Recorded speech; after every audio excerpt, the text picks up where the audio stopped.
नमस्कार, आप देख रहे हैं न्यूज वॉच इंडिया और मैं हूं आपके साथ सत्यम गौर। बुलेटिन की शुरुआत करेंगे बड़ी खबर के साथ। पाकिस्तान से बड़ी जानकारी सामने निकल कर आ रही है।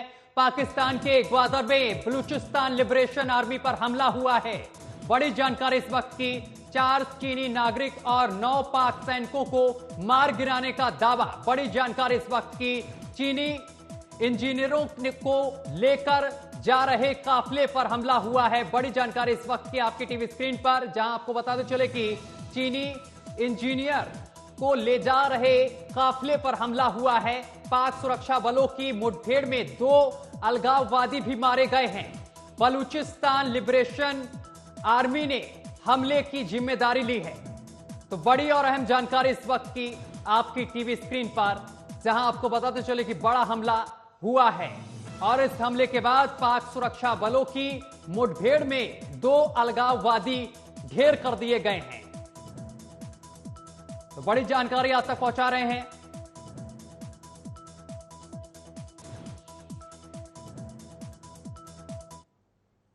खबरों में आगे बढ़ेंगे। कोलकाता में संयुक्त मोर्चा सम्मेलन में बीजेपी के राष्ट्रीय अध्यक्ष जेपी नड्डा ने राज्य की ममता सरकार पर हमला बोला है और इसके साथ ही उन्होंने कांग्रेस पर भी हमला बोला है। नड्डा ने कहा है कि उनका कहना है कि दुर्भाग्यपूर्ण है कि पिछले 30 से 40 वर्षों में कांग्रेस या पश्चिम बंगाल की सीएम ममता बनर्जी के शासन में बंगाल को पिछड़ा बनाने में कोई कसर नहीं छोड़ी गई है।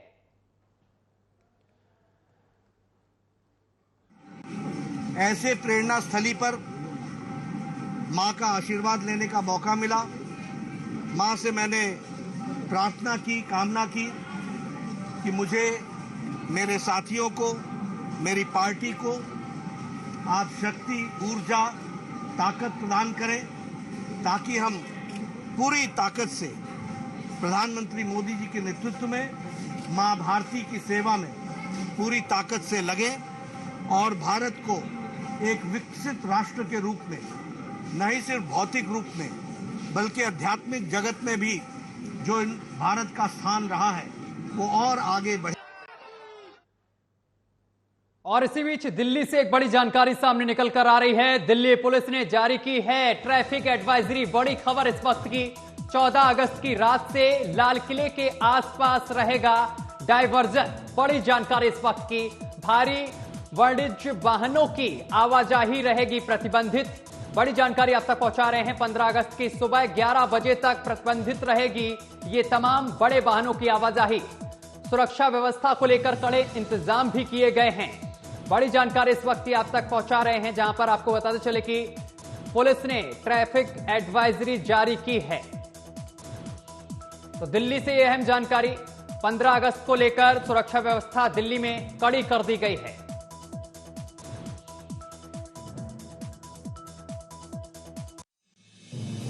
दिल्ली यातायात पुलिस ने स्वतंत्रता दिवस के उपलक्ष्य में जो इंतजाम किए हैं उसमें बॉर्डर्स पर भी इंतजाम रहेंगे।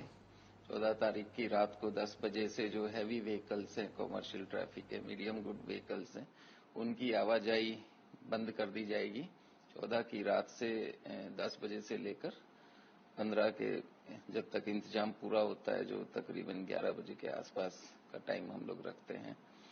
और साथ के साथ जो लाल किले के आसपास का जो क्षेत्र है और नई दिल्ली के कुछ रोड्स है, वहां पर कंट्रोल्ड ट्रैफिक रहेगा और जो भी आइडेंटिफाइड व्हीकल्स है उनका मूवमेंट रहेगा।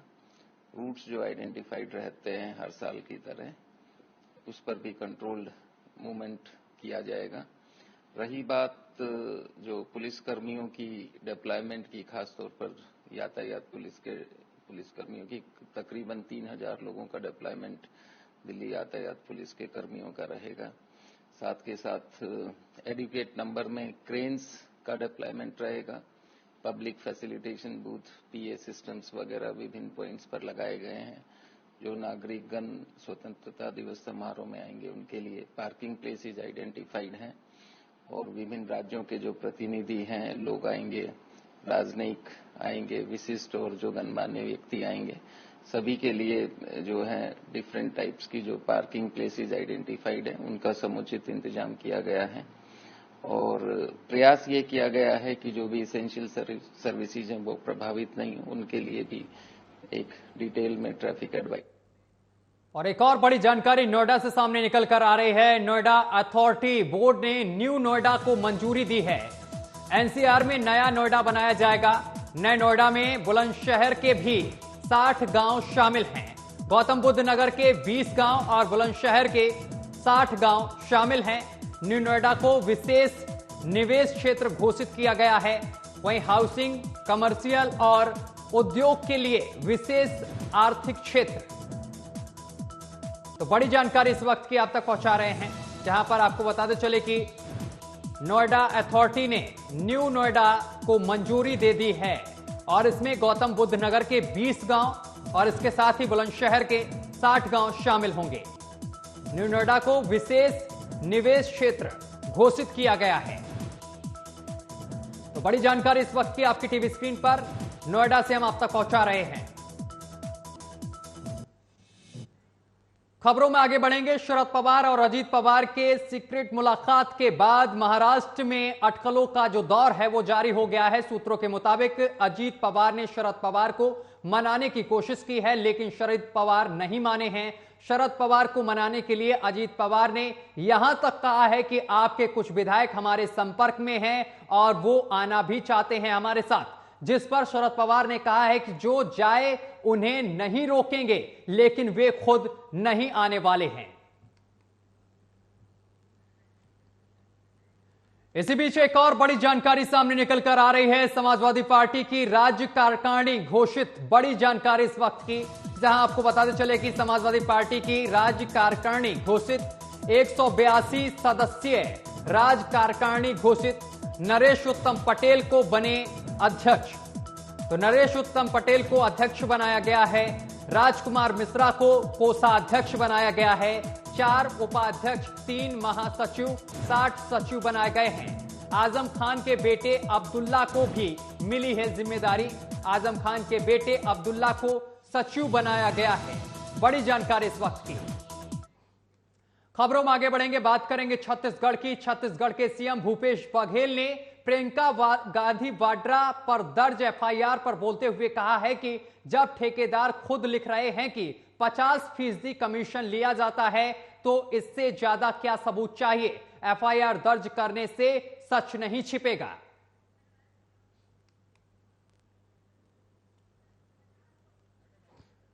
ठेकेदार खुद लिख के दे रहे हैं 50% कमीशन लिया जाता है, इससे बड़ा प्रमाण क्या है। और एफआईआर कर देने से सच्चाई थोड़ी छुप जाएगी। कमलनाथ पर एफआईआर ये है कि जब ठेकेदार खुद लिख के दे रहे हैं। खबरों में आगे बढ़ेंगे। छत्तीसगढ़ के जांजगीर चंपा में कांग्रेस अध्यक्ष मल्लिकार्जुन खड़गे ने प्रधानमंत्री नरेंद्र मोदी पर निशाना साधते हुए कहा है कि मोदी जी ने मणिपुर पर जवाब नहीं दिया कि राहुल गांधी या इंडिया गठबंधन के नेताओं ने उनसे क्या पूछा। इसके वजह उन्होंने नेहरू जी और कांग्रेस नेताओं का मजाक उड़ाया है। इस मौके पर खड़गे जनता को गुमराह करते हुए नजर आए हैं। उन्होंने कहा है कि मोदी जी कहते रहते हैं कि उन्होंने सब कुछ किया है। क्या मोदी के सत्ता में आने के बाद छत्तीसगढ़ में बिजली, स्कूल आदि आए? मोदी और शाह हमारे द्वारा स्थापित सरकारी स्कूलों में पढ़े हैं या क्या उन्होंने लंदन या ऑक्सफोर्ड में पढ़ाई की है? प्रधानमंत्री नरेंद्र मोदी पर आरोप लगाते समय खड़गे ये भूल गए कि कई गांवों में कई सालों से बिजली, स्कूल या दूसरी मूलभूत सुविधाएं थी।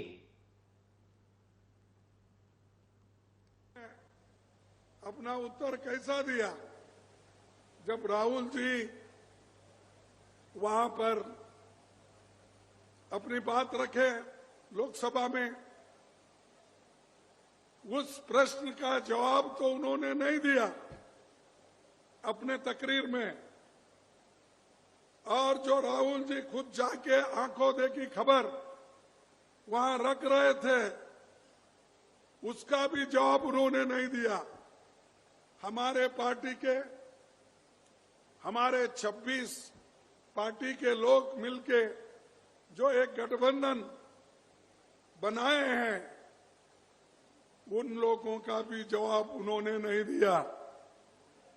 उल्टा उन्होंने क्या किया, कांग्रेस का मजाक उड़ाने का, नेहरू जी का मजाक उड़ाने का, कांग्रेस पार्टी के नेताओं का मजाक उड़ाने का, और वो बार बार ये कहते ये मोदी ने सब कुछ हुआ, देश में लाइट नहीं थे मैंने लगा दिया। क्या मोदी आने के बाद रायपुर में लाइट लगी या छत्तीसगढ़ में लाइट आई? अब बोलिए, स्कूल मोदी आने के बाद खुल गए, क्या उसके पहले नहीं थे स्कूल? अरे मोदी जो पढ़े, शाह जी जो पढ़े, ये सब हमारे स्कूल में ही पढ़े,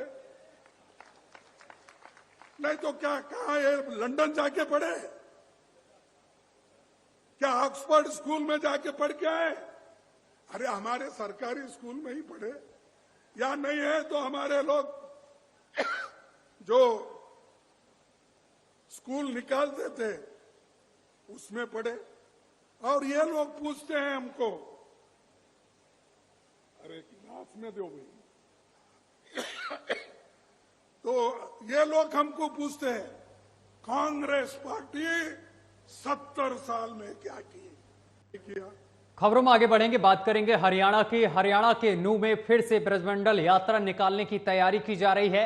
आपको बताते चले कि फैसला पलवल में हुई हिंदू महापंचायत में लिया गया है। महापंचायत में कहा गया है कि इसी महीने 28 अगस्त को दोबारा से ब्रजमंडल यात्रा निकाली जाएगी। हालांकि यात्रा की तारीख आगे पीछे हो सकती है। नूह में पिछले महीने की आखिरी तारीख यानी कि 31 जुलाई को ब्रजमंडल यात्रा के दौरान भारी हिंसा हुई थी। इसमें 6 लोगों की जान चली गई थी। हिंदू महापंचायत में सरकार से मांग की गई है कि नूह हिंसा की जांच NIA से कराई जाए। जो हिंसा में मारे गए हैं उनके परिवार को 1 करोड़ रुपए की सहायता दी जाए। इसके साथ ही सरकारी नौकरी दी जाए। जो लोग घायल हुए हैं उनके परिवारों को 50 लाख रुपए का मुआवजा दिया जाए। दंगा में जिसका नुकसान हुआ है उसका सर्वे कराकर उसको मुआवजा दिया जाए। अवैध घुसपैठियों को प्रदेश से बाहर किया जाए। ये तमाम सारी मांगे की गई हैं। महापंचायत में तमाम लोग उपस्थित रहे हैं। हिंदू सभा की गई है और हजारों की संख्या में यहां पर लोग पहुंचे हैं। खबरों में आगे बढ़ेंगे, बात केरल की करेंगे। केरल में एक बार फिर स्कूली बच्चों को महात्मा गांधी की हत्या, गुजरात दंगा, मुगल इतिहास समेत उन चीजों को पढ़ाया जाएगा जिन्हें NCERT की किताबों से हटाया दिया गया था। केरल सरकार फिर से किताबों में उन चैप्टर्स को जोड़ेगी और स्कूलों में ये किताबें बांटेगी। ओपन की छुट्टी के बाद जब स्कूल लौटेंगे बच्चे तो छात्रों को ये सप्लीमेंट्री किताबें दी जाएंगी। वहीं केरल सरकार का कहना है कि हमारे क्षेत्रों को इतिहास, अर्थशास्त्र और विज्ञान की सही जानकारी हो। वहीं पिनरई विजयन सरकार ने पहले ही साफ कर दिया था कि केरल के स्कूल हटाए गए सभी हिस्सों को पढ़ाएंगे। पाठ्यक्रम संचालन समिति ने कुछ महीने पहले एक बैठक की थी और जिसमें राज्य सरकार को NCERT द्वारा हटाए गए भागों को शामिल करने के तरीके का सुझाव दिया गया था। खबरों में आगे बढ़ेंगे। हमारे देश की आजादी की तारीख वैसे तो हर साल विशेष खुशी और उत्साह का मौका होती है, लेकिन इस साल स्वतंत्रता दिवस थोड़ी विशेष होने वाला है। दरअसल 77वें स्वतंत्रता दिवस के मौके पर लाल किले में होने वाले कार्यक्रम में 1800 विशेष मेहमान शिरकत करने वाले हैं।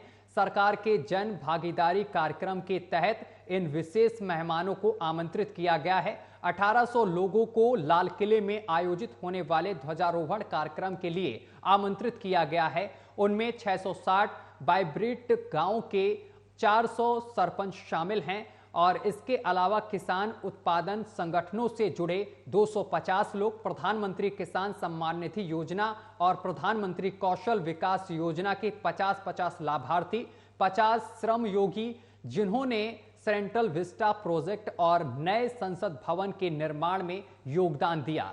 सीमा पर सड़कों का निर्माण करने वाले कर्मी, 50 खादी कर्मचारी, आत्मनिर्भर भारत और इसके साथ ही अमृत सरोवर का निर्माण करने वाले 50 कर्मी, हर घर जल योजना में काम करने वाले 50 कर्मी, 50 प्राइमरी स्कूल के अध्यापक, नर्सें और मछुआरे इन 1800 विशेष मेहमानों में शामिल हैं। रक्षा मंत्रालय ने बताया है कि प्रधानमंत्री को सलामी देने वाली सेना, वायुसेना और दिल्ली पुलिस की टुकड़ी में 1 अधिकारी और 25 जवान शामिल होंगे। वहीं भारतीय नौसेना के 1 अधिकारी और 24 जवान प्रधानमंत्री को गार्ड ऑफ ऑनर देंगे। गार्ड ऑफ ऑनर की कमांड मेजर विकास करेंगे।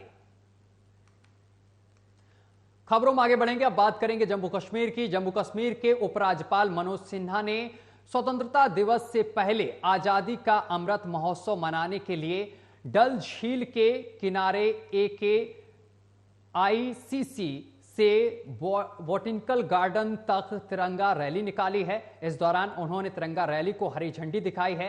इस मौके पर उन्होंने कहा है कि राज्य के युवा राष्ट्रीय ध्वज से प्यार करते हैं। इस मौके पर उन्होंने प्रत्यक्ष तौर पर पीपल्स डेमोक्रेटिक पार्टी की अध्यक्ष महबूबा मुफ्ती पर निशाना साधते हुए कहा है कि जो लोग दावा करते थे कि जम्मू कश्मीर में तिरंगा उठाने के लिए कोई नहीं बचेगा, उन्हें इस रैली में लोगों की भीड़ देखनी चाहिए। उन्होंने कहा कि वे जो कहते थे कि जम्मू कश्मीर में तिरंगा उठाने वाला कोई नहीं बचेगा, उन्हें समझने चाहिए और समझना होगा भी कि जम्मू कश्मीर का हर युवा राष्ट्रीय ध्वज को उतना ही प्यार करता है जितना देश के किसी अन्य हिस्से के लोग। स्वाभाविक रूप से जो संकल्प प्रधानमंत्री जी का है कि 2047 तक विकसित भारत बनाना है, मुझे लगता है कि हमारा जम्मू कश्मीर का नौजवान भी उस सपने के साथ अपने को जोड़ करके पूरे संकल्प के साथ आगे बढ़ रहा है। और जब भारत विकसित भारत बनेगा तो जम्मू कश्मीर का योगदान भी किसी राज्य से कम नहीं होगा। ये सपना यहाँ के नौजवानों का साफ दिखाई पड़ रहा है। और कश्मीर घाटी में स्वतंत्रता दिवस से पूर्व सुरक्षा एजेंसियों को अलर्ट पर रखा गया है। घाटी के अन्य इलाकों समेत श्रीनगर में बड़े स्तर पर तलाशी अभियान चलाया जा रहा है। कई मोबाइल चेक पॉइंट भी बनाए गए हैं। श्रीनगर जम्मू राष्ट्रीय राजमार्ग पर सुरक्षा एजेंसियों को सतर्क रखा गया है। श्रीनगर के बख्शी स्टेडियम में स्वतंत्रता दिवस समारोह होगा। श्रीनगर शहर में दाखिल होने वाले सभी रास्तों पर कड़े यहां पर सुरक्षा के इंतजाम किए गए हैं। हर व्यक्ति की तलाशी ली जा रही है। संवेदनशील इलाकों में सीसीटीवी कैमरे और ड्रोन कैमरों से निगरानी रखी जा रही है। लाल चौक और अन्य भीड़ भाड़ वाले इलाकों में विशेष कमांडोज तलाशी अभियान चला रहे हैं। और इसके साथ साथ श्रीनगर जम्मू राष्ट्रीय राजमार्ग के साथ ही श्रीनगर बारामूला राष्ट्रीय राजमार्ग पर भी सुरक्षा एजेंसियों की पैनी नजर देखने को मिल रही है। हाईवे पर गाड़ियों की तलाशी ली जा रही है। वहीं श्रीनगर समेत अन्य इलाकों में इनपुट मिलने के बाद बड़े स्तर पर यहां पर ऑपरेशन चलाया जा रहा है। सभी संदिग्ध व्यक्तियों को रोका जा रहा है और उनकी तलाशी ली जा रही है। प्रधानमंत्री नरेंद्र मोदी ने सभी नागरिकों से हर घर तिरंगा अभियान के तहत घरों के छत पर तिरंगा फहराने की अपील की है। सरकार की अपील का असर समाज से सभी वर्गों पर हुआ है। मुरादाबाद में मुस्लिम महिलाएं तिरंगा बनाकर इस काम में अपना योगदान दे रही हैं। मुरादाबाद मुस्लिम बहुल आबादी वाला शहर है। यहां की ज्यादातर मुस्लिम महिलाएं देश का तिरंगा झंडा बना रही हैं। महिलाएं अपने घरों में तिरंगा बनाती दिख रही हैं और इन महिलाओं का एक ही लक्ष्य है, देश के हर घर की छत पर तिरंगा लहराए। तो वहीं इन स्वयं सहायता समूह से जुड़ी इन महिलाओं को रोजगार भी मिल रहा है, जिससे वो काफी खुश हैं। तो आपको बताते चले कि तमाम महिलाएं ये हैं जो आप टीवी स्क्रीन पर देख रहे हैं। ये महिलाएं बेहद खुश नजर आ रही हैं क्योंकि ये लोग तिरंगा बना रही हैं। इनका महज एक ही लक्ष्य है कि देश के हर घर में तिरंगा लहराए और इसको लेकर ये जी जान से जुटी हुई हैं और तिरंगा बना रही हैं। बताते चले कि जो मुरादाबाद है वो मुस्लिम बहुल क्षेत्र है और यहां की महिलाएं देख सकते हैं किस तरीके से तिरंगा बनाती हुई नजर आ रही हैं। और इससे हम लोगों को रोजगार मिल रहा है। घर घर तिरंगा लगाने की ये योजना है, किस तरह आप देखती हैं इस योजना को? इससे हम लोगों को रोजगार मिल रहा है और घर घर जागरूकता फैल रही है और इससे कुछ फायदा ही हो रहा है घर लोगों को। अच्छा, सरकार ये योजना लेके आई है, ये अच्छी योजना है? ये अच्छी योजना है, ये बहुत अच्छी योजना है। इससे आत्मनिर्भर हो रही हैं औरतें, कुछ सीखने को मिल रहा है उनको। और मोदी जी का और योगी जी का बहुत बहुत धन्यवाद है जी। और क्या नाम, मोदी जी का बहुत बहुत धन्यवाद है कि उन्होंने हमें रोजगार दिया और कारोबार दिया। क्योंकि जो पहले काम नहीं करती थी महिलाएं, आज 15 अगस्त के उत्सव के मतलब लगी पड़ी हैं घर में, तो बच्चे भी लगे हुए हैं इस टाइम, बस 15 अगस्त का इंतजार है। तो क्या तैयार कर रहे थे तिरंगा? हमें 5000 झंडा का ऑर्डर मिला था। अच्छा। और हमने कुछ तैयार कर दिया, कुछ। खबरों में आगे बढ़ेंगे। राम जन्मभूमि के पुजारियों के अच्छे दिन आने वाले हैं। अब पुजारियों और कर्मचारियों को सरकारी स्तर की सुविधाएं मुहैया कराने की तैयारी है। श्री राम जन्मभूमि के मुख्य आचार्य यानी कि सत्येंद्र दास ने बताया है कि रामलला की सेवा में नियुक्त पुजारियों और कर्मचारियों को अब सरकारी स्तर की सुविधा श्री राम मंदिर ट्रस्ट देगा। और ट्रस्ट के महासचिव चंपत राय ने बताया है कि जल्द ही पुजारियों और कर्मचारियों को विशेष सुविधाएं दी जाएंगी। इस पर मंथन चल रहा है। सत्येंद्र दास का भी दावा है कि अब पुजारी के रहने खाने और चिकित्सीय सुविधाओं के साथ साथ आवासीय भत्ता भी दिया जाएगा। सरकारी अवकाश होने पर पुजारियों को भी अवकाश दिया जाएगा। रामलला की सेवा में अभी 4 पुजारी सहित कुल 8 कर्मचारी तैनात हैं। जल्द ही पुजारियों का वेतन भी बढ़ाया जा सकता है। और चलिए इसी के साथ बुलेटिन में अभी के लिए बस इतना ही। देश दुनिया की तमाम खबरें देखने के लिए देखते रहिए न्यूज़ वॉच इंडिया।